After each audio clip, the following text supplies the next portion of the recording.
అడ్డగోలుగా తప్పులను సరిదిద్దుకోవడానికే మా జీవితం హూనమైపోతుంది అధ్యక్ష. నిద్రలేని రాత్రులు పాపం మా బట్టి విక్రమార్క గారు ఆయన పరిస్థితి అగమ్య గోచరం అయిపోయింది. అంతకుముందు స్మార్ట్గా ఉండేటోడు గడ్డానికి నీట్గా రంగేసుకొని ఇప్పుడు అది కూడా మర్చిపోయింది. ఇలా దెబ్బకు 3,30,30,570 కోట్లు మేము చెల్లించినాం అధ్యక్ష. దీని వివరాలు మళ్ళీ మొత్తం టోటల్గా వచ్చినప్పుడు చెప్తాం.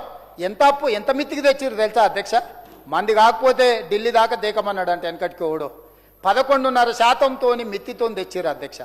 10 ఏళ్ళకు 12 ఏళ్లకు మార్కెట్లో 8-8.5% బొచ్చాడుగా అప్పులు ఇచ్చేటోళ్ళు ఉంటే కమిషన్లకు కక్కుర్తిబడి 11.90 అప్పులకు తెస్తే నేను ఢిల్లీకి తిరిగి మోడీ గారి దగ్గరకు పోయి నిర్మలా సీతారామన్ గారి దగ్గరకు పోయి పదే విజ్ఞాపనలు చేసి లోన్ తగ్గించుకోవడానికి చేసి ఈ సంవత్సరం 27,000 కోట్ల పైచిలకు నేను డెట్ రీస్ట్రక్చర్ చేయించుకొని వచ్చిన అధ్యక్ష. 7.25% తగ్గించిన అధ్యక్ష.